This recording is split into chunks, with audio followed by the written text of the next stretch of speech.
Bismillahirrahmanirrahim. Assalamualaikum warahmatullahi wabarakatuh. Perkenalkan, sebelumnya nama Bapak Airlangga Dwi Pratama, bisa dipanggil Pak Dwi ataupun Pak Angga. Pada pertemuan kali ini kita akan membahas tentang materi kelas 8 ya, pendidikan agama Islam, yang berjudul meyakini kitab-kitab Allah dan mencintai Al-Quran. Ini di bab 1. Sekarang kita renungkan, mari kita renungkan apa jadinya apabila kita memiliki kendaraan. Kita memiliki kendaraan di jalan, namun tidak memiliki tujuan yang jelas. Nggak tahu kita pengen kemana.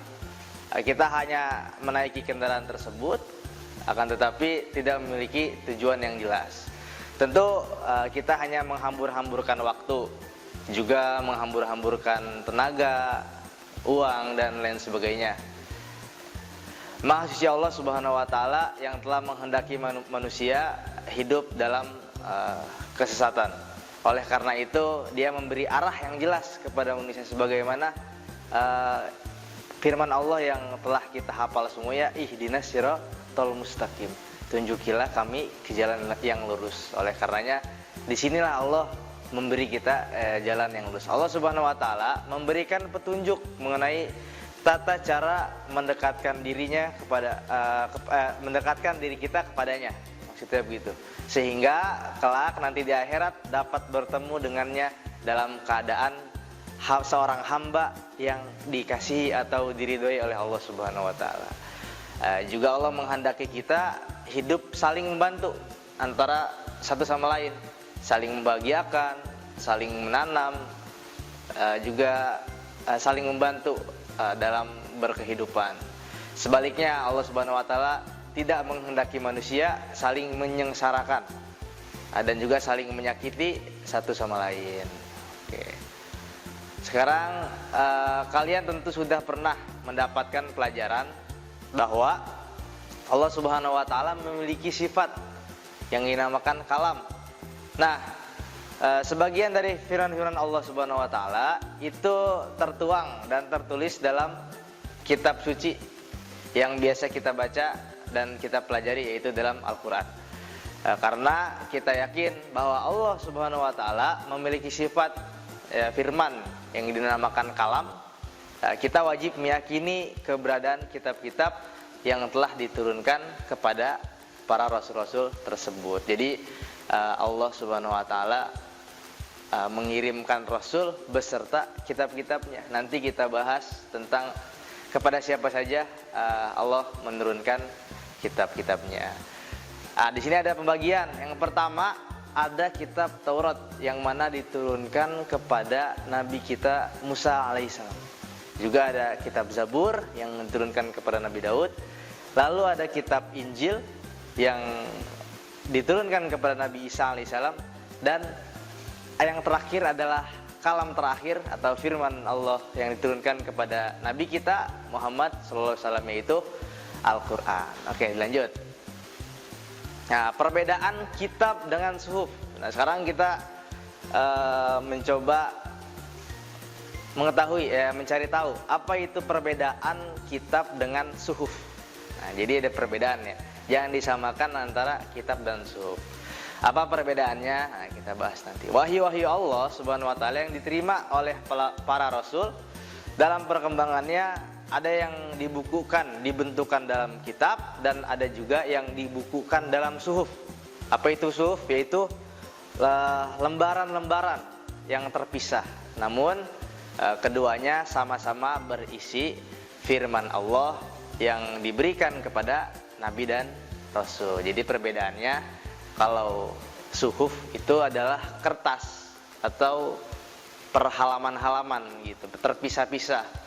Kalau Al-Quran atau kitab itu sudah dibundel dalam satu buku, bisa dikatakan seperti itu.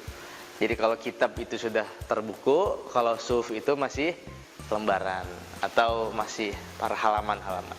Keterangan yang menyatakan bahwa suhuf itu benar adanya adalah firman Allah Subhanahu wa taala berikut.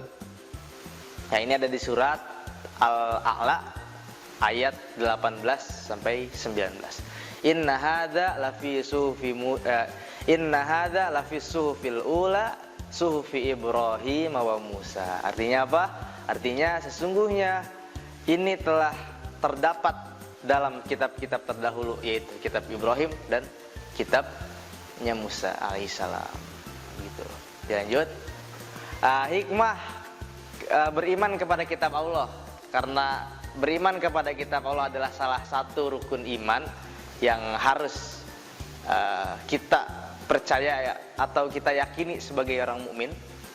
Karena seorang mukmin itu harus mempercayai rukun iman. Jangan sampai kita selaku mukmin tidak tahu rukun iman kita. Sekarang terjadi di masyarakat atau di luar teman-teman kalian mungkin atau dimanapun lah, ada salah satu contoh saya ceritakan sedikit, itu tentang anak-anak SMP, SMA yang masih belum hafal tentang rukun Islam dan rukun iman, padahal mereka seorang muslim, padahal dia orang beriman, dia orang muslim, tapi dia nggak hafal tentang rukun-rukun Islam dan rukun imannya. Nah, sekarang kita membahas tentang rukun iman.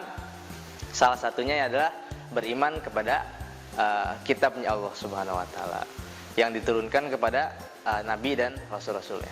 Allah Subhanahu wa taala menurunkan kitab-kitabnya di dunia ini dengan cara diwahyukan kepada rasulnya. Contoh, Rasulullah SAW diberi wahyu oleh Allah Subhanahu wa taala ketika Rasulullah SAW berdiam diri di mana? Di Gua Hiro. Di Gua Hiro. Ketika awal kenabian, ya Rasul SAW istilahnya bisa kita katakan bertapa. Apa ya kalau nggak bertapa? Berdiam diri lah pokoknya. Bertapa, bukan bertapa sih. Kalau bertapa kayak kesannya apa ya? Jelek lah. Pokoknya berdiam diri di dalam gua.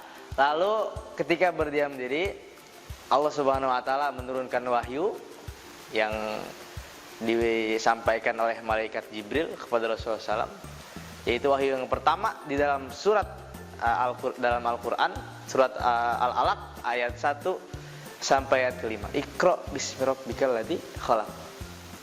Bacalah ya dengan nama yang menciptakanmu, kata Allah Subhanahu wa taala. Itu salah satu contoh bahwa Allah menurunkan firman-Nya, Allah menurunkan wahyunya kepada Rasulullah SAW melalui malaikat Jibril. Tentunya hal ini dapat memberikan hikmah atau manfaat bagi kehidupan manusia dan makhluk Allah Subhanahu wa taala di alam semesta ini.